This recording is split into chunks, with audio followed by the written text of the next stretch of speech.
Très chers amis francophones, amateurs de thé, bonjour, que vous soyez en Belgique, en France, en Suisse, en Navarre, au Canada, maintenant bon, peut-être vous êtes en train de dormir.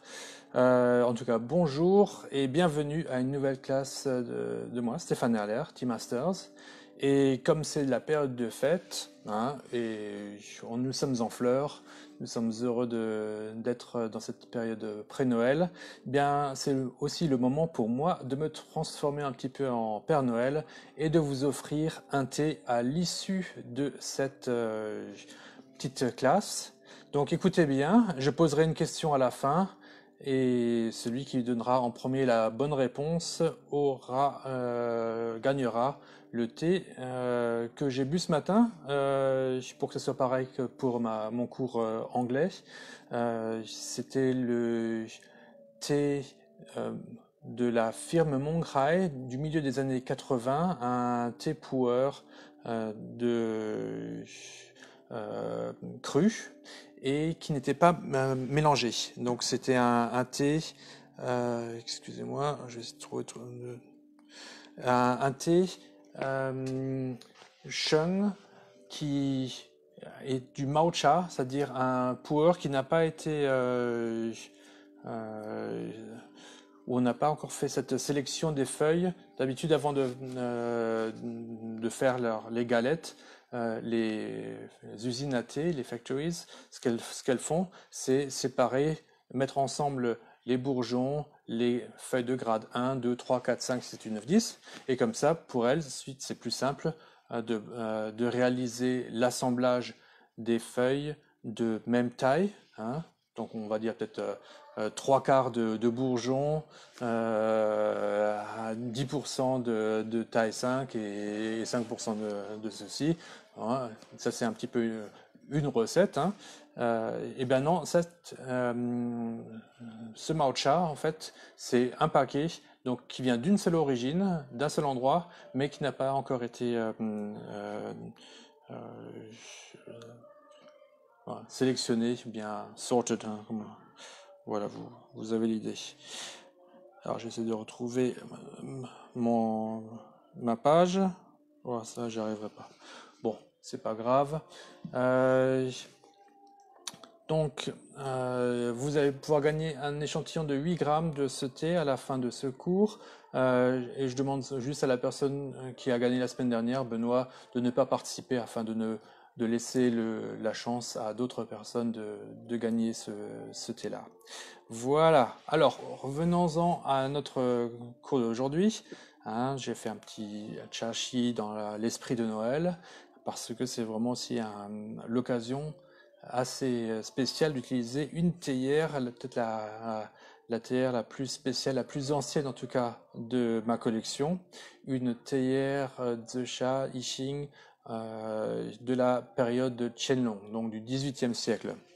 Alors c'est le genre de théière tellement bien que elle ne va pas être sur je- euh, ici mon truc en bois, j'ai mon régal en bois, je ne la mets pas là car ce serait trop dangereux pour cette théière. Elle risquerait de tomber en cas de tremblement de terre et ceux-ci sont assez fréquents à Taïwan. Donc je la garde précieusement dans ce genre, enfin dans cette boîte-là même.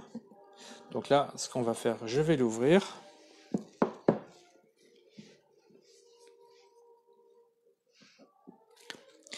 Et très important pour une théière de cette qui est si précieuse, toujours la prendre avec deux mains afin de ne vraiment faire attention de ne pas la laisser tomber et qu'elle soit vraiment toujours bien en sécurité dans votre main. Voilà la théière, donc je vous la montre.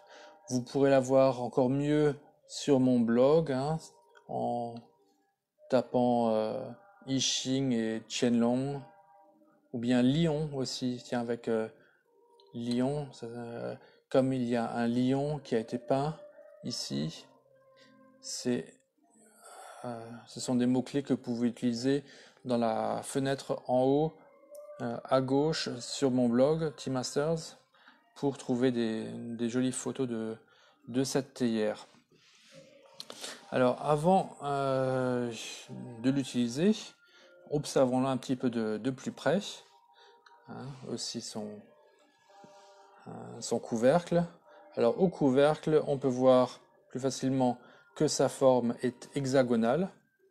Donc là, par rapport aux, aux théières qu'on a l'habitude de voir actuellement, qui sont d'habitude rondes, ici on est en présence d'une théière de forme géométrique et donc hexagonale. Et cela est fait par assemblage à ce niveau-là, au niveau vertical, de 6 morceaux de glaise I-Ching pour faire cet hexagone. Plus il y aura un morceau pour le bas, pour faire le bas, le sol de la de la théière. Alors, comment est-ce qu'on sait qu'il s'agit d'une vieille théière et pas d'une imitation? Alors, en ce qui concerne la période de Qianlong, ils avaient un petit peu, quand ils cuisaient les théières, elles étaient donc dans un four à bois, plusieurs théières cuisant en même temps, hein, parce que les fours étaient assez grands. Les couvercles étaient donc séparés, et pour qu'on puisse retrouver quel couvercle allait avec quelle théière, on faisait des marques, un petit peu comme là cette croix, hein, sous ce couvercle. Donc vous voyez la marque en noir, hein, peinte avec un pinceau. Et un petit peu pareillement, ici on voit des marques noires faites sous la théière. Donc c'est une théière qui n'a pas de seau, contrairement à celle qu'on a aujourd'hui, mais donc qui a cette marque pour qu'on sache un petit peu quelle était la théière qu'on a faite et avec quel couvercle elle va. Donc une des théières anciennes sans seau, donc ça nous ramène vraiment assez loin. C'est pour ça qu'on peut aussi la dater de la période Qianlong. Alors cette datation, ce n'est pas moi qui l'ai faite. C'est T. Parker, donc mon prof de thé, qui est un expert dans la datation justement d'objets de thé anciens et même de jade. Alors, je vais vous donner encore quelques autres caractéristiques des I-Ching anciennes. Alors, une des caractéristiques les plus importantes, en fait, elle n'est pas évidente parce que quand on voit une théière dans un musée, une vieille théière dans un musée, bon, ok, on peut la voir, mais on n'a pas le droit de la toucher. Alors c'est ça qui est intéressant avec cette théière-là, pourquoi j'ai eu envie d'en posséder une, c'est parce que du coup on peut la toucher. Et le toucher est vraiment, vraiment très différent des théières modernes. C'est d'un doux, c'est d'un lisse vraiment exceptionnel. Donc, ces théières-là, leur glaise a été travaillée, a été affinée de manière vraiment très particulière, très, très poussée. Et ça donne un côté vraiment très très doux. Alors pour moi, l'endroit le plus subtil en fait de cette théière, c'est le dessous. Là en dessous, il y a un endroit qui est un petit peu plus mince que les autres. Et c'est vraiment, on se demande comment si peu de glaise arrive à tenir et ne pas casser. Hein. Et je vais vous faire entendre également le son de la théière.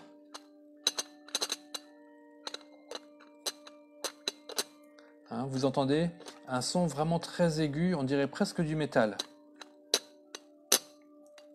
Alors vraiment, c'est on est très très loin des théières I-Ching un petit peu qui sont sous-cuites et modernes. Et celle-là, vraiment, elle a un son très aigu, donc qui dénote une bonne tension de la glaise ainsi qu'une cuisson très haute. Alors ça c'est déjà la partie la plus importante, la glaise elle-même, hein. On voit également qu'elle est bien sombre. Et quand on regarde de plus près, on voit des petits points un peu plus clairs. Donc c'est vraiment une glaise qui comprend d'autres particules. Donc bien qu'elle ait été très très bien affinée de manière traditionnelle, il y a encore des petites particules et on sent vraiment le côté naturel et complètement minéral et naturel de la glaise. Voilà. Elle ne brille pas à l'extérieur, hein. Les parties les plus brillantes, en fait, sont là où elle a été peinte. Et en fait, ce n'est pas seulement peint. On peut remarquer que euh, certaines feuilles sont plus que peintes, elles sont un petit peu surélevées. Donc on a rajouté euh, un petit peu comme un effet trois-dimensionnel en rajoutant un petit peu de la glaise pour créer un effet ouais, trois-dimensionnel. Et également l'émail blanche et bleue qui a été peinte par-dessus a été peinte de manière assez épaisse. Et donc ça rajoute également au côté trois-dimensionnel. Donc nous avons déjà parlé de sa forme qui est hexagonale. Maintenant, parlons un petit peu aussi des trois points importants. Je vous avais parlé de comment bien regarder une théière I Ching, comment ça s'apprécie.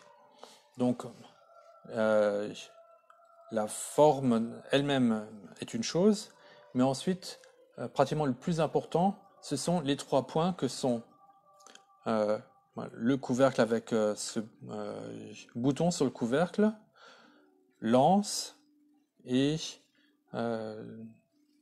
par là où ça s'écoule, c'est-à-dire le bec. Voilà, un petit trou de mémoire, comme ce matin. Et qu'est-ce qu'on constate? Bien, nous étions avec la forme dans quelque chose d'hexagonal, géométrique. Maintenant, pour ces trois points-là, nous passons à des formes inspirées par la nature et plutôt par le bois, par le tronc d'arbre qui est ici cette anse, notamment de ce côté-là, il y a même un petit renfrognement, on dirait vraiment un petit morceau d'arbre, hein, comme un nœud dans l'arbre, hein, dans le tronc.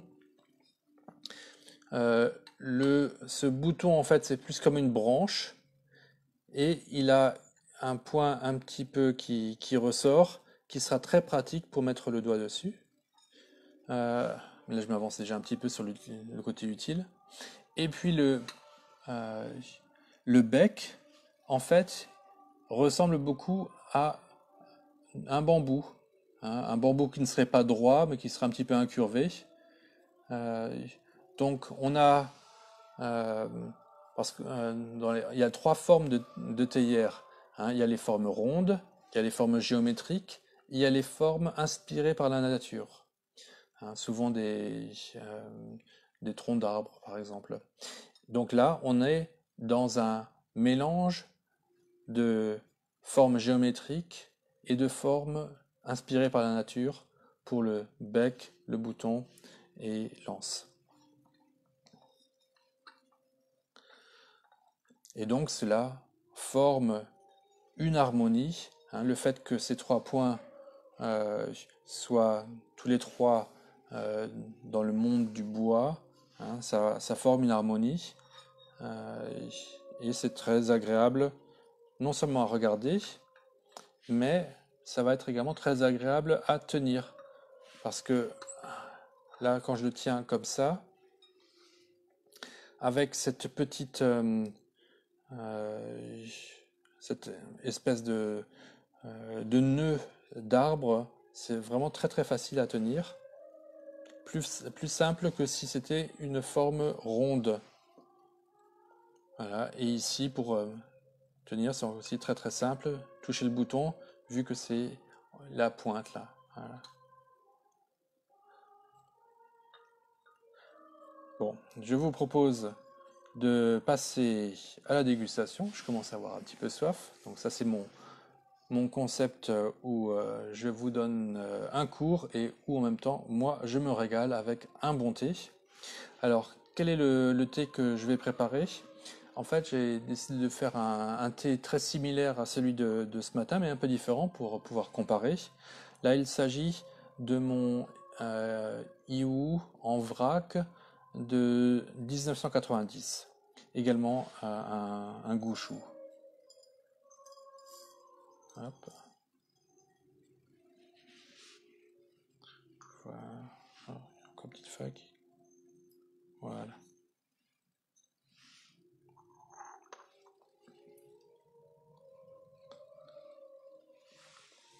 Je vous montre les feuilles. Elles ont l'air bien sombres, bien noires.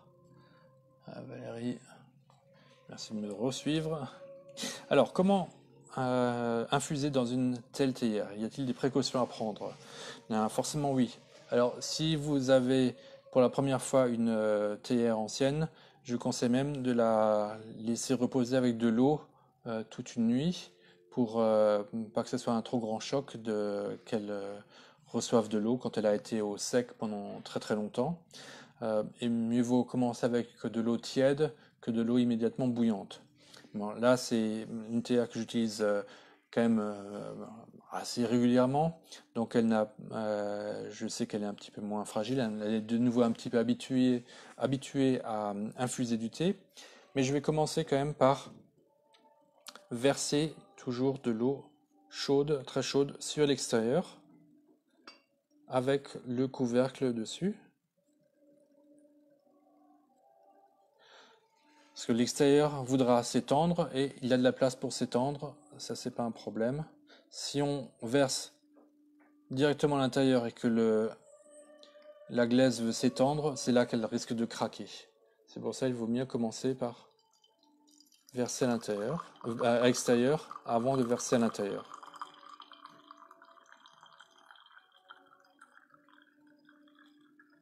Voilà.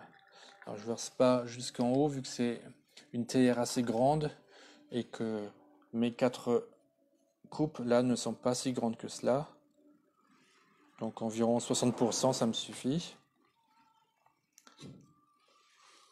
J'attends un petit peu, je laisse la théière préchauffer. On va verser l'eau ici.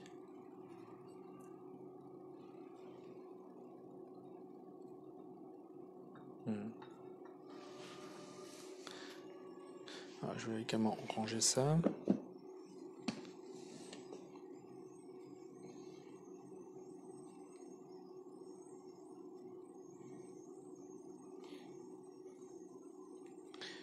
Bon, j'aimerais bien voir vos commentaires, pouvoir voir qui va gagner. Donc, je vais quand même prendre 2 secondes pour m'inscrire.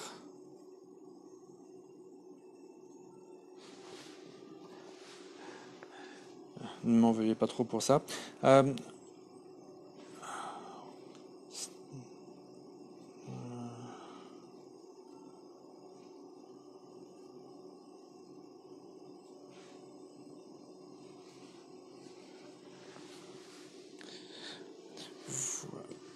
Voilà.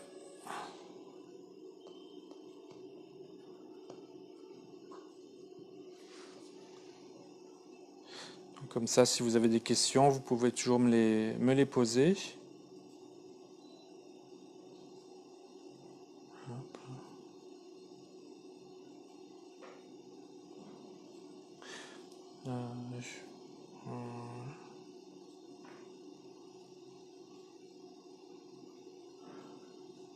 Voilà.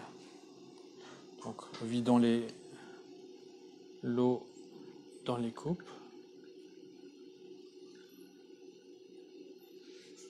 Hop.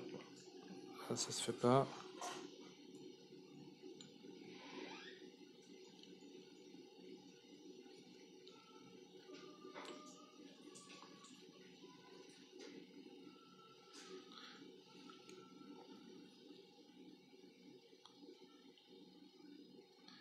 Donc si vous me rejoignez, je suis en train de préparer un thé dans ma théière Yixing Zhe de la période Qianlong, une théière peinte avec des couleurs Qinghua, blanches et bleues, avec un lion notamment et des fleurs différentes, des chrysanthèmes de ce côté-là.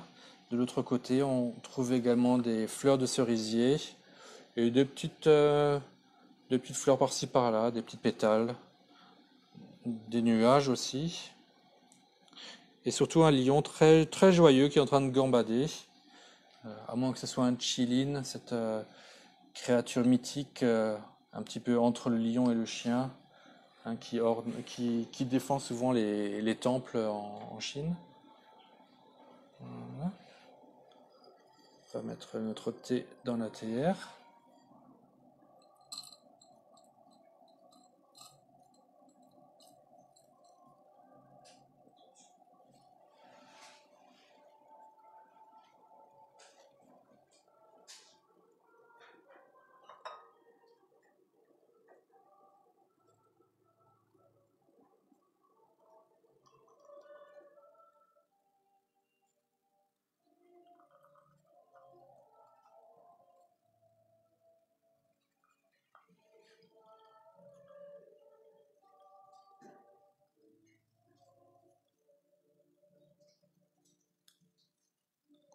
Voilà. Alors je ne verse pas d'eau sur la théière à ce stade-là. Pour ce genre de thé, pas besoin. On le fait surtout pour des thés dont on veut accentuer les fragrances, les senteurs. Là, ce thé-là, on le boit surtout pour son long arrière-goût. Donc, j'ai pas besoin de le faire. Voilà.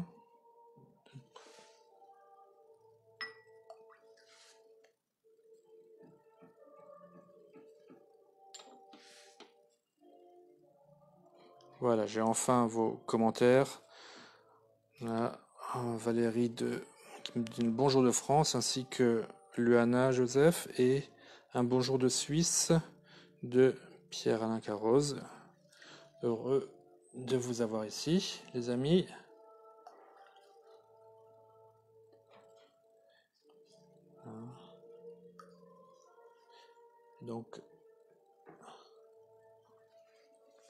Donc un thé de 1990, ça nous ramène 30 ans en arrière. 30 ans en arrière si on le déguste avec un Gaiwan en porcelaine. Mais selon mon expérience, l'avantage d'utiliser une théière Zesha ancienne, c'est que le goût va être encore plus moelleux, encore plus affiné, et au lieu d'avoir l'impression de boire un pour de 30 ans, on a plutôt l'impression d'en boire un de 50 ou de 60 ans.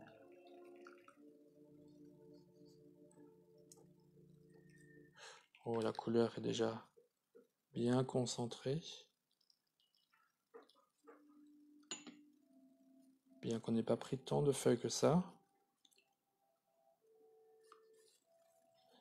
Mais elle ne devient pas tout à fait noire. C'est plus un orange foncé qui va vers le brun. On est quand même encore très loin du noir. Si c'était noir, ça voudrait dire que c'est un pour cuit. Mais là, on est bien dans du pour cru. Je vais vous montrer un petit peu mes coupes de plus près. Vous pouvez sentir. On sent déjà les odeurs de camphre là. Hein, ça c'est vraiment bien puissant.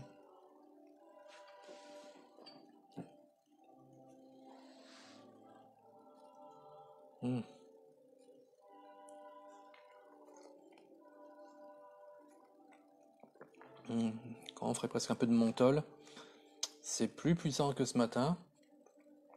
Un pour comment dire, un pour cuit aurait une impression peut-être un peu encore plus douce, mais sans puissance, vraiment un côté presque plat, alors qu'avec un pour ancien cru, on est dans l'énergie. C'est le genre de thé qui réveille.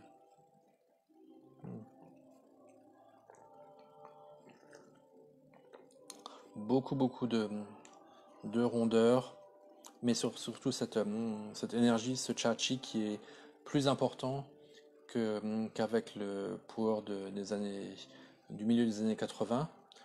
Euh, Peut-être pas tellement à cause des 5 ans de différence d'âge, mais plus euh, peut-être la qualité des feuilles elles-mêmes. Ici, on est vraiment dans le power original de Hui, une des 6 montagnes célèbres pour le power ancien. Et donc, ce sont vraiment des arbres très anciens, alors que les feuilles que j'ai vues ce matin, elles sont d'origine peut-être aussi gouchou, mais de théier un petit peu plus récent. Hmm. Quel âge au niveau du palais, de la gorge, il y a de la force, hein, mais en même temps, ça reste très très doux et harmonieux. C'est ça qui est magique, voilà. Il y a une pureté dans le goût, ça euh, ça fait penser un petit peu la différence entre un certain vin sans carafe et après avoir été carafé. Il gagne souvent beaucoup en finesse dans le goût, et surtout aussi si ce sont des vins qui sont plus nature. Là, il y a l'avantage du gouchou, donc ce ne sont pas des thés de plantation, ce n'est pas le Taidicha. Donc ces vieux théiers anciens, ce sont des feuilles qu'on récolte dans la forêt autour des villages du Yunnan. Donc là, c'est à Yiwu. euh, et ces vieux arbres grandissent en milieu complètement naturel.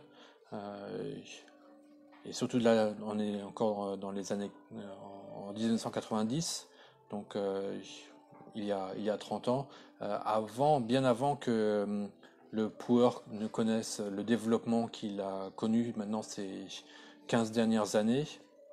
Dans les années 90, le Puer, on en faisait juste un petit peu pour l'export vers Hong Kong. Euh, donc c'est des feuilles qui n'étaient pas du tout sur récoltées, et les arbres pouvaient donner des feuilles à un train-train tout à fait régulier et sans avoir besoin d'engrais pour, euh, pour produire plus à l'époque.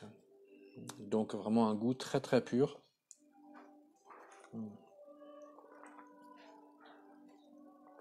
Très très doux aussi. C'est vraiment deux niveaux de qualité. Donc si jamais vous avez le choix entre les deux, vraiment c'est celui que je conseille. Mais bon, je comprends aussi que d'un point de vue prix, l'autre, 1080, il est un peu plus abordable. Euh, alors, cette théière, elle permet vraiment bien d'ouvrir les feuilles, comme elle est bien grande. D'ailleurs, les feuilles, bon, certaines sont encore un peu noires, mais j'en vois déjà qui redeviennent vertes euh, petit à petit. Mmh. L'odeur sur le couvercle est bonne.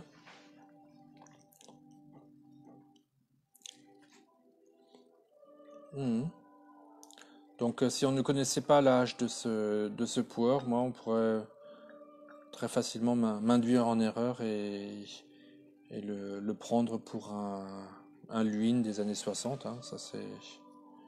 Euh, ça serait tout à fait probable.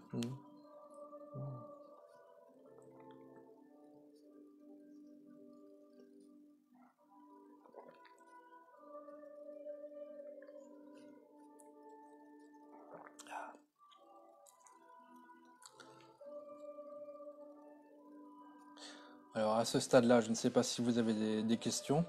Donc, cette, je la remontre encore un petit peu de plus près. Cette très jolie théière des deux côtés.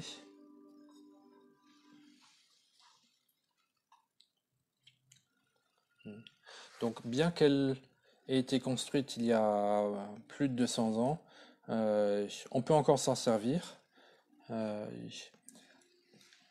L'autre chose que je n'ai pas encore mentionné, quelle est l'autre caractéristique de ces théières anciennes? C'est l'intérieur en fait de la théière. De nos jours, les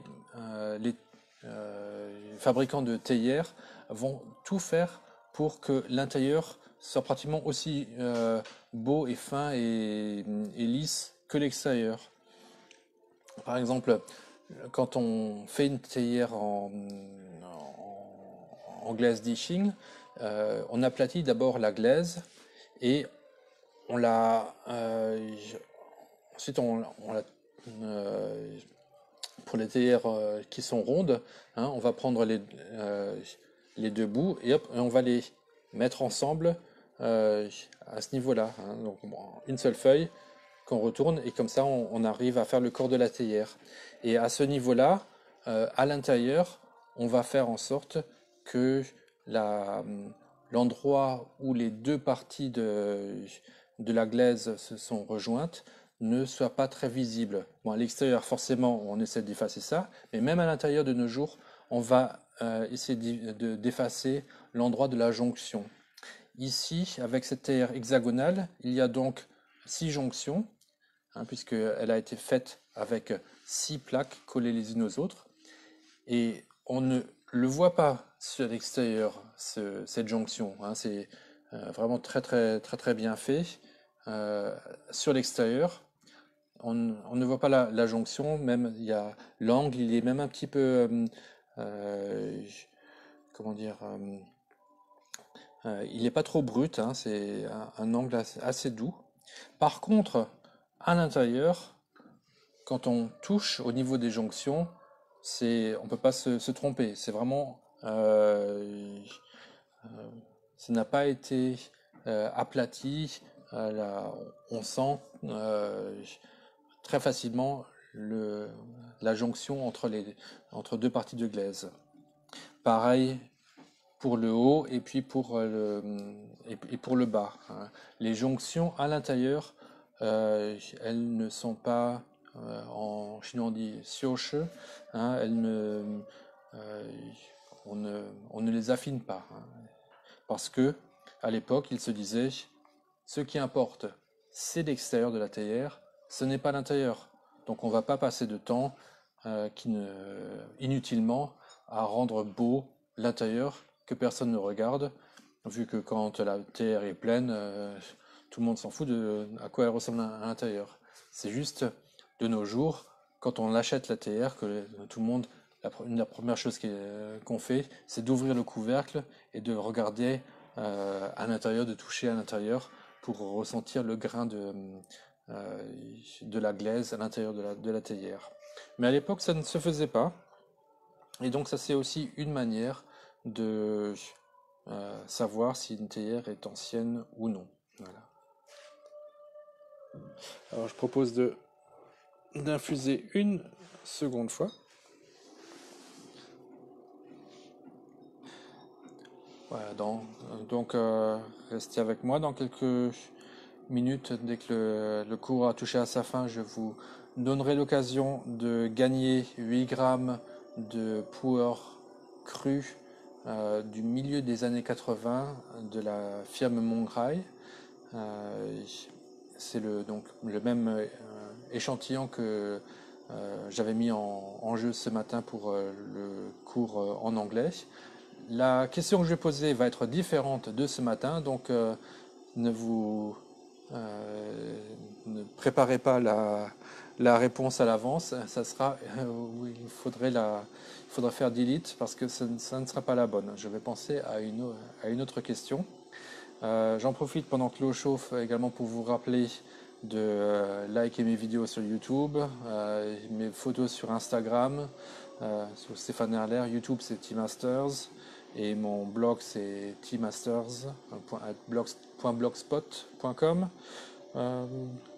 Et donc, de toute façon, là, vous me suivez sur Facebook, c'est que vous êtes des abonnés de Facebook. Pas besoin de vous le rappeler. Euh, et si vous avez besoin de thé, oui aussi, surtout, n'oublions pas la promotion pour ma petite boutique tea-masters.com. Il y a des bons poureurs, des oolongs qui viennent tout juste de sortir. Une petite confidence, la semaine prochaine, il y aura bientôt des nouveaux baozong que j'ai cherché cette semaine.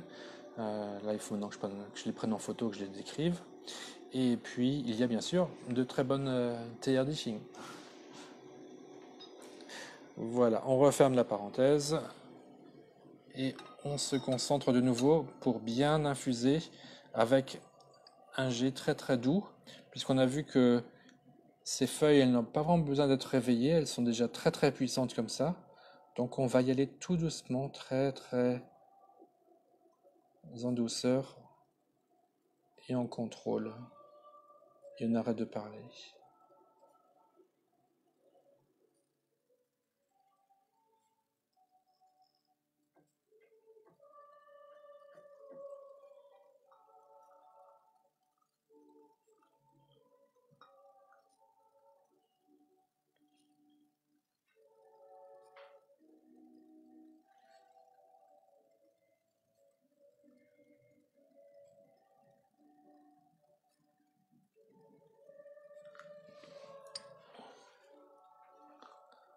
Voilà. Comme c'est la seconde infusion, les feuilles sont encore vraiment pleines d'arômes. On n'a pas besoin de mettre d'eau par-dessus pour donner un coup de chaleur à la théière et sortir encore plus d'arômes des feuilles. Donc à cette deuxième infusion, pas besoin de faire ça. On le ferait plutôt vers la fin, quand les feuilles commencent un peu à faiblir. C'est une manière de les pousser et d'obtenir un peu plus d'arômes. Et là, on va même déjà commencer à verser. Donc on verse plus rapidement que pour la première infusion.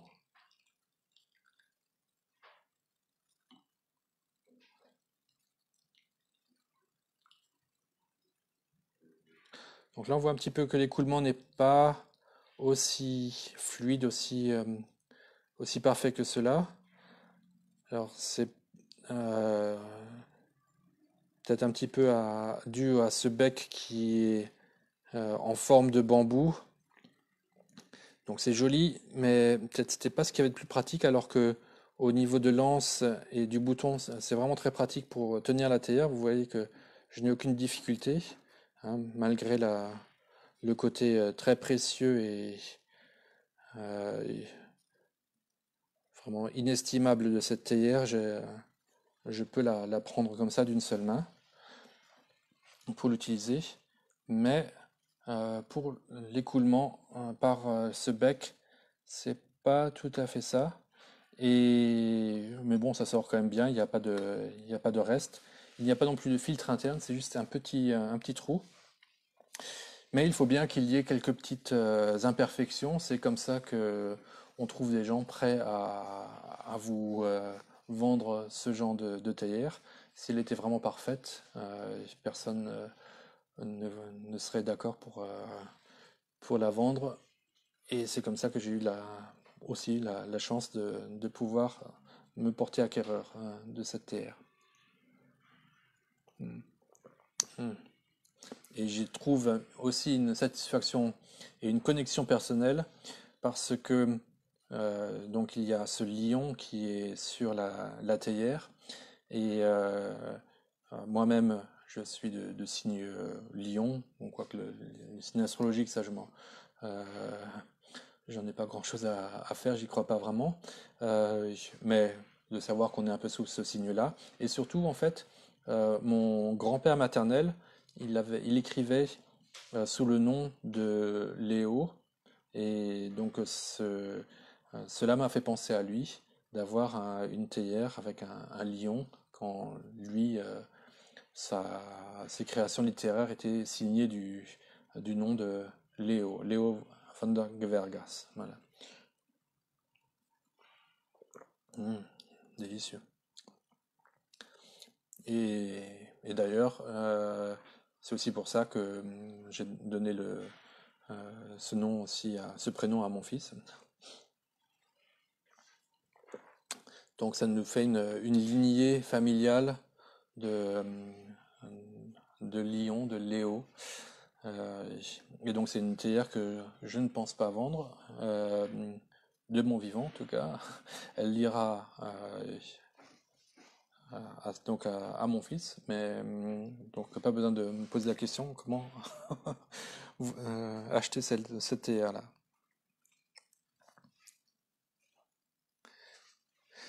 Voilà. Donc je vous remercie déjà de me suivre de plus en plus nombreux, en tout cas pour ce live. Peut-être que c'est la perspective du petit cadeau qui vous amène, mais j'espère pas simplement. Euh, Soyez également nombreux sur YouTube à liker la vidéo. Hein, je suis toujours un petit peu frustré de voir que mes vidéos sur YouTube en français font moitié moins de vues que mes vidéos en anglais, alors que je m'exprime, j'imagine, un peu mieux en français qu'en anglais. Et comme c'est le second cours que je fais chaque fois en français par rapport à l'anglais, il est un petit peu mieux construit et je corrige les erreurs que j'avais faites en anglais. Voilà, pas vraiment des erreurs, en tout cas les petites imperfections. Voilà. Donc maintenant, la question pour gagner mon échantillon de puer cru euh, de la firme Monghai des milieux des années 80. Attention, le premier à répondre correctement à cette question va gagner ce prix. Je vais regarder. Quelle est la forme de cette théière? Question simple. La réponse devrait être simple aussi. Quelle est la forme de cette théière? Donc, la forme du corps.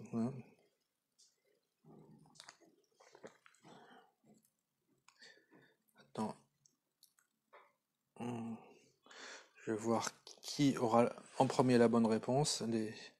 J'attends que vous postiez votre commentaire pour la bonne réponse. Ta-ta-ta.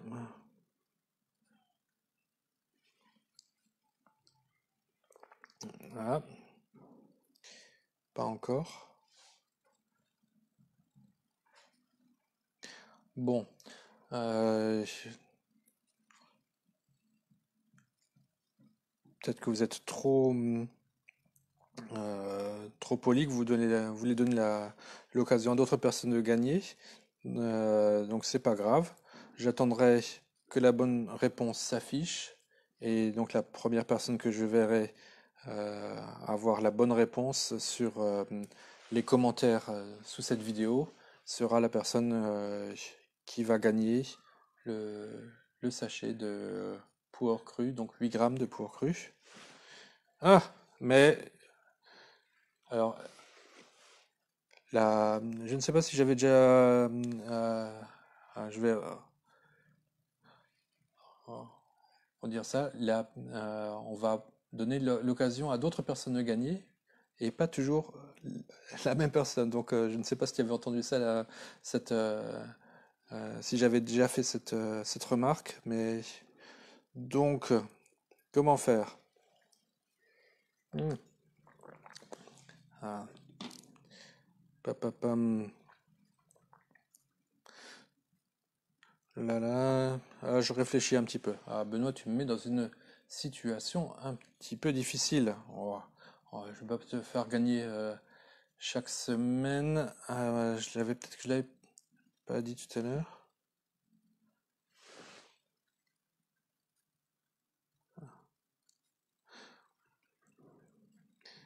Euh, bon, ben donc ça va être Pierre-Alain euh,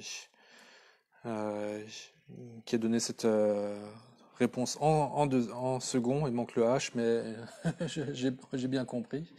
Donc, je vais te contacter directement en message privé, puis tu me donneras ton adresse et je t'enverrai donc ce petit cadeau. Merci encore pour votre participation. Je vous souhaite un bon week-end et surtout de très bons thés. Allez, bye bye.